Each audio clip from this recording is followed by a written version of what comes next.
নমস্কার। পরশুরামের আজকের পর্বে রিভিউ নিয়ে বাংলা সিরিয়াল সমাচার তোমাদের সামনে চলে এসেছে। তো আজকের পর্বের রিভিউতে যেটা দেখা যাচ্ছে যে তটিনীকে তো খুব বাজেভাবে জিজ্ঞাসাবাদ করা হচ্ছে।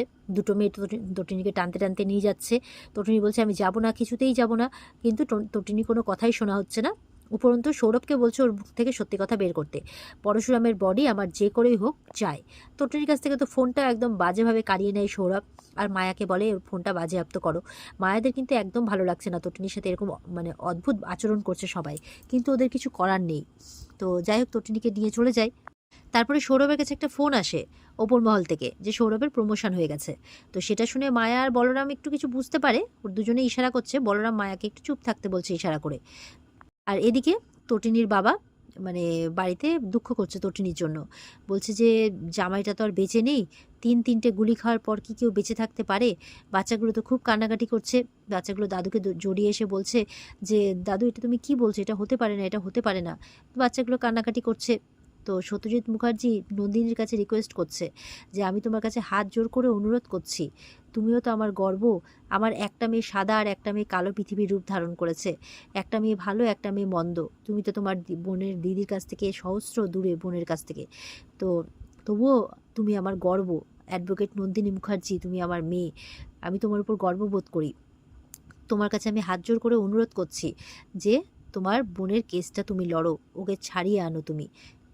আর জিৎ মুখার্জিকে গিয়ে বলছে আমি যদি কোনোভাবে জানতে পারি যে এর পেছনে তোর প্ল্যানিং আছে, তাহলে কিন্তু ভুলে যাস না আমিও সত্যজিৎ মুখার্জি। দেশে বিদেশে সব জায়গাতেই কিন্তু কোন র্যাকেট কিভাবে অ্যাক্টিভ আছে, কিভাবে কাজ করছে, আমার কিন্তু সবটাই জানা। আমার নাম কিন্তু সত্যজিৎ মুখার্জি, এটা ভুলে যাস না। আমি কিন্তু আমার আগের রূপ ধরতে তখন বাধ্য হব। আর নন্দিনীকে এসে বলছে আমার টাকা পয়সার কিন্তু কোনো অভাব নেই। আমি চাইলেই শহরে সব থেকে বড় লয়ার হায়ার করতে পারতাম, কিন্তু আমার এমন একজন ক্রিমিনাল লয়ার চাই যে শুধু মাথা দিয়ে নয়, হৃদয় দিয়েও ভাববে। এমনটা বলে সত্যজিৎ কিন্তু ওখান থেকে চলে যায়। শুধু রিকোয়েস্ট করছে তটিনীকে ফিরিয়ে আনতে। সেগুলো নন্দিনীকে এসে জড়িয়ে ধরে, ও ভালোবাসি, তুমি আমার মাকে বাঁচিয়ে আনো না, ফিরিয়ে আনো না, তোমার পায়ে পড়ছি। বলে না, একদম পায়ে হাত দিবি না, একদম পায়ে হাত দিবি না। বাচ্চাগুলোকে জড়িয়ে ধরছে, বলছে আমাকে একটু সময় দে ভাববার। এই বলে নন্দিনী ওখান থেকে চলে যায়। বাবিন এসে তো বেশি করে বাচ্চাগুলোর সামনে বলছে তটিনী গুলি করেছে, তটিনী গুলি করেছে, যাতে বাচ্চাগুলোর মনে এফেক্ট পড়ে। সবাই বারণ করছে, তাও বাবিন এরকমটা করছে। সৌরভ ফোন করেছে নন্দিনীকে, ফোন করে বলছে কেসে দাঁড়াবেন না। বলে তুমি কি করে জানলে? বলে সন্দেহ করছিলাম, আর এইটুকুটা যদি আইডিয়া না করতে পারি তাহলে কি এই স্পেশাল মানে মানে এতদিন ধরে স্পেশাল ব্রাঞ্চে ভ্যারেন্ডা ভাবছিলাম, তাই বলছে। তো নন্দিনীও বলছে মুখ সামলে কথা বলো। নন্দিনীকে উল্টা ধমক দিচ্ছে, চুপ, একটাও কথা না, ওর কেসটাতে হাত দেবে না, নাহলে কিন্তু হাতটাই পুড়বে, ওর কেসটা আগুন হয়ে গেছে বলে ফোনটা কেটে দেয়। নন্দিনী তো কথা শুনে অবাক হয়ে যায়। তো সৌরভ তো ফোনটা কেটে দেয়, নন্দিনী কথা শুনে অবাক হয়ে যায়। এদিকে তটিনীকে যেখানে দুটো মহিলা ইন্টারোগেশনের জন্য নিয়ে গেছে, সেখানে বলরাম গেছে, মায়াও আছে। তো বলরামকে বলছে তটিনী আমাকে বের করার ব্যবস্থা করুন, প্লিজ আমাকে বের করার ব্যবস্থা করুন। আমার স্বামীর পিঠে তিনটে গুলি লেগেছিল, আমি দেখেছি, তারপরে রক্ত। আমার মাথা ঠিক নেই, সত্যি আমার মাথা ঠিক নেই। আমার স্বামী বেঁচে আছে না মরে গেছে, আমি সধবা না বিধবা, আমি কিচ্ছু জানি না, আমি কিচ্ছু বুঝতে পারছি না। বলরামরা এই কথাগুলো সহ্য করতে পারছে না। বলছে আমাকে নিয়ে চলুন আমার বাচ্চাদের কাছে, ওদের আমাকে খুব প্রয়োজন, আমাকে নিয়ে চলুন, নিয়ে চলুন। এইভাবে চিৎকার করছে তটিনী। বলে কি হলো, আপনারা তোর খুব ভালো বন্ধু তাই না, খুব ভালো বন্ধু ছিলেন, আমাকে নিয়ে চলুন বলেই যাচ্ছে। এবার বলরাম কিছু প্রশ্ন করতে যাবে, তখন ওই দুটো লেডি অফিসার বলছে আপনি এখান থেকে যান, স্যারের অর্ডার আছে। বলে এই চুপ, একদম চুপ। বলরাম তো প্রচণ্ড রেগে যায়, একদম মুখ বন্ধ রাখুন, একটা কথা বলবে না, হাউ ডিয়ার ইউ, বলে যাচ্ছে। মায়া বলছে বলরাম দা মাথাটা ঠান্ডা করো, তুমি এখান থেকে যাও প্লিজ, নাহলে তুমি তো জানো স্যারকে। তো বলরাম যাচ্ছে। তটিনী বলছে আপনি না ওর বেস্ট ফ্রেন্ড বলরাম, পরশুরাম, চলে যাচ্ছেন, চলে যাচ্ছেন আপনি?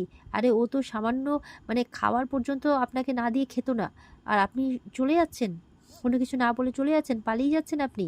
ইউ আর এ কাওয়ার্ড, এইভাবে বলছে। বলরাম বলছে আমি কাওয়ার্ড নই। আর মায়াকে ইশারা করে তটিনীকে প্রশ্ন করতে বলে বলরাম বেরিয়ে যায় ওখান থেকে। অর্ডার আছে, কিছু করার নেই।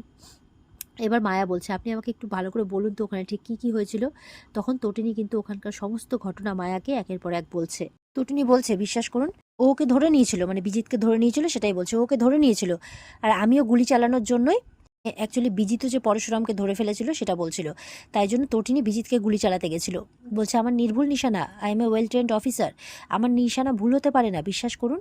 কিন্তু আমি জানি না হঠাৎ করে কোথা থেকে তিনটে গুলি ওর পিঠে এসে লাগলো, আর ও না অবাকভাবে আমার দিকে তাকালো, অবাকভাবে ও মনে করলো যে আমি গুলিটা চালিয়েছি।